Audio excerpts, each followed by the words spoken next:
আজকের এই ইফতার মাহফিলে প্রধান অতিথি হিসেবে উপস্থিত আছেন বাংলাদেশ জামাত ইসলামীর সম্মানিত সেক্রেটারি জেনারেল জননেতা জনাব অধ্যাপক মিয়া গোলাম পরোয়ার এমপি, সাবেক এমপি। আজকে মঞ্চে উপবিষ্ট বিভিন্ন রাজনৈতিক দলের নেতৃবৃন্দ, অতিথিবৃন্দ, মঞ্চে উপবিষ্ট জামাত ইসলামের বিভিন্ন পর্যায়ের নেতৃবৃন্দ, আজকের এই অনুষ্ঠানে বরিশাল মহানগরীর বিভিন্ন এলাকা থেকে আগত সুধীমণ্ডলী এবং আমার প্রিয় ভাই এবং বন্ধুরা, আবার ভাইয়েরা আমার, আপনারা সবাই তো ভালো আছেন? আলহামদুলিল্লাহ। কিছুক্ষণ পরে ইনশাআল্লাহ আল্লাহ হুকুম করলে আমাদের ইফতার হবে। শৃঙ্খলার সাথে এই ইফতার আমরা গ্রহণ করব। এখন বন্টন হচ্ছে, সেটা আপনারা গ্রহণ করেন। ভাইয়েরা আমার, আল্লাহ রাব্বুল আলামিন রোজার ইফতারের সময়কে অত্যন্ত পছন্দ করেন, কারণ বান্দার একটি ইবাদতের আমলের পর সারাদিন না খেয়ে, সারাদিন রোজা রেখে তারপরে সে ইফতারির অপেক্ষা করে, সময় না হওয়া পর্যন্ত সে ইফতার করে না। এই জন্যে আল্লাহ এই সময়টাকে পছন্দ করেন, যে আল্লাহ বলতে চান যে দেখো আমার বান্দারা আমাকে কিভাবে ভয় করে চলে, আমাকে কিভাবে ভালোবাসে, আমার আনুগত্য কিভাবে করতে চায়। সেইভাবেই তার সামনে খাবার আছে, পানি আছে। ছোট্ট শিশুরা পর্যন্ত সে কোনো খাবার গ্রহণ করে না। আপাতত অসুস্থ রোগী হলেও সে আমাকে ভয় করে রোজা রাখছে। আল্লাহ রাব্বুল আলামিন এই সময়টায় দোয়া কবুল করেন। আল্লাহ এই রোজার ফজিলত বর্ণনা করেছেন যে মান সামা রমাদান ঈমানান ওয়া ইহতিসাবান গফিরা লাহু মা তাকাদ্দামা মিন যামবি। যে ব্যক্তি রোজা রাখলো ঈমান এবং ইহতিসাবের সাথে, তার সমস্ত গুনাহ খাতা মাফ করে দেওয়া হবে। শুধু কি রোজা, রমজান মাসে কিয়াম অর্থাৎ তারাবি তাহাজ্জুদ যদি আদায় করা হয় তাহলেও তার গুনাহ খাতা মাফ করে দেওয়া হয়।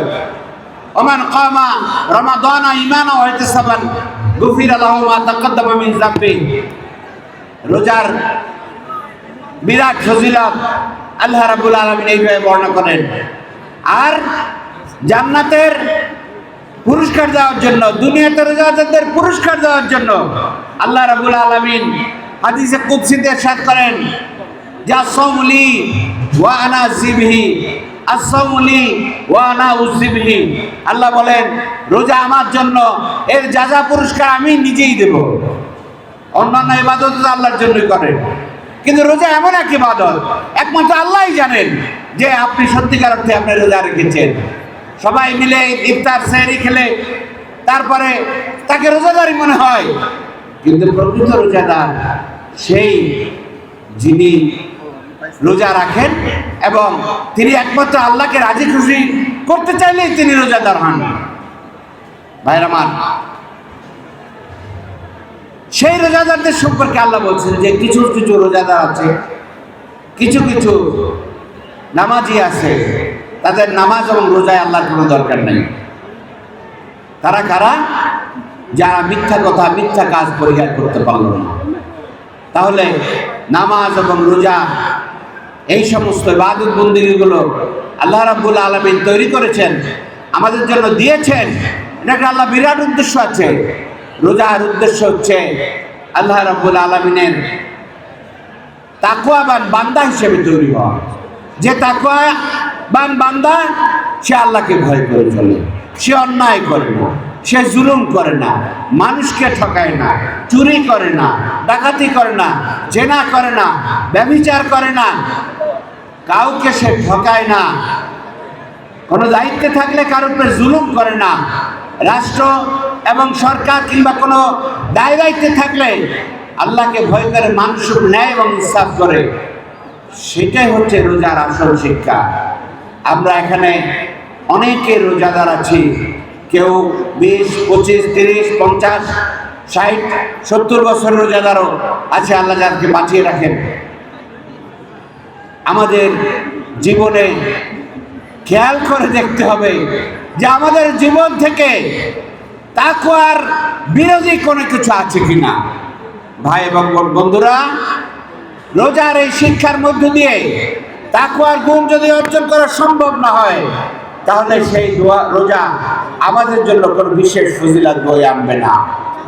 আল্লাহ রাব্বুল আলামিন এই নামাজ, রোজা, হজ, যাকাত, এই যে ফরজগুলো আমাদের উপরে দিয়েছেন, সেটা হচ্ছে আল্লাহর বান্দা হিসেবে।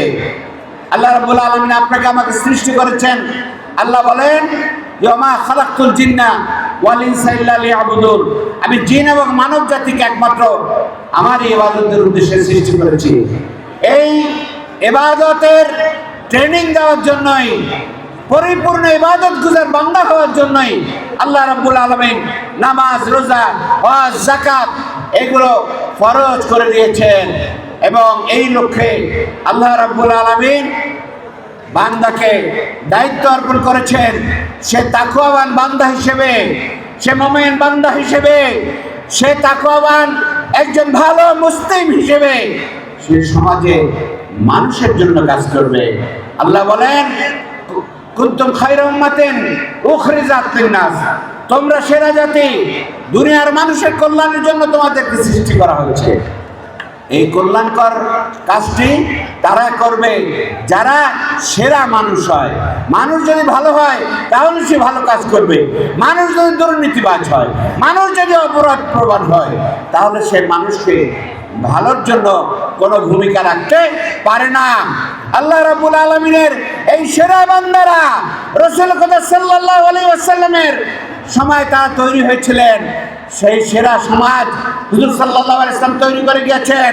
সাহাবায়ে কেরাম, খোলাফায়ে রাশিদিন এবং তারপরে 1000 বছর পর্যন্ত মুসলিম উম্মাহ পৃথিবীতে ন্যায়, ইনসাফ এবং কল্যাণকর সমাজ ব্যবস্থা কায়েম করেছিলেন। মদিনার সেই সমাজ এবং খোলাফায়ে রাশিদিনের সেই সমাজ তখনই কায়েম হতে পেরেছিল যখন সেরা মানুষ তৈরি হয়েছিল। প্রিয় ভাইয়ের আমার, বাংলাদেশ জামাত ইসলামী প্রায় 85 বছরের প্রাচীন সংগঠন। বাংলাদেশে 55 বছরে এই জামাত ইসলামী হাজারো লাখো আল্লাহর বান্দাদেরকে তৈরি হয়েছে যারা সৎভাবে জীবনযাপন করতে অভ্যস্ত হয়েছে। আলহামদুলিল্লাহ, আমাদের 2 জন মন্ত্রী ছিলেন, তারা সততার সাথে দায়িত্ব পালন করেছেন। এখনো জামাত ইসলামী আলহামদুলিল্লাহ এই পর্যন্ত মন্ত্রী থেকে মেম্বার পর্যন্ত যাদেরকে দায়িত্ব দিয়েছে বিভিন্ন সময়, তারা সততার সাথে দায়িত্ব পালন করেছে। এই জন্যই সারা বাংলাদেশে জাগরণ তৈরি হয়েছিল যে না, আর কিছু নয়, এবার ইসলামের ভিত্তিতে, দ্বীনের ভিত্তিতে কল্যাণকর একটি সমাজ কায়েম করতে দাঁড়িপাল্লার পক্ষে বাংলাদেশের জনগণ ভোট দিতে প্রস্তুত হয়ে গিয়েছিল। সেই ভোটকে কেড়ে নেওয়া হয়েছে। আপনারা জানেন, ইঞ্জিনিয়ারিং এর রাজসাক্ষী বাংলাদেশের সাবেক উপদেষ্টা রিজওয়ানা দিয়েছে। এই রিজওয়ানারা বাংলাদেশের জনগণের, মানুষের মতামত, ভোটের সেই রায়কে তারা কারচুপি করে নিয়েছে। এর বিরুদ্ধে আমাদেরকে আবারও বলিষ্ঠ ভূমিকা রাখতে হবে। আমাদেরকে তৈরি হতে হবে। বাংলাদেশকে গড়ে তুলতে হলে, ন্যায় এবং ইনসাফ ভিত্তিক সমাজ প্রতিষ্ঠিত হতে হলে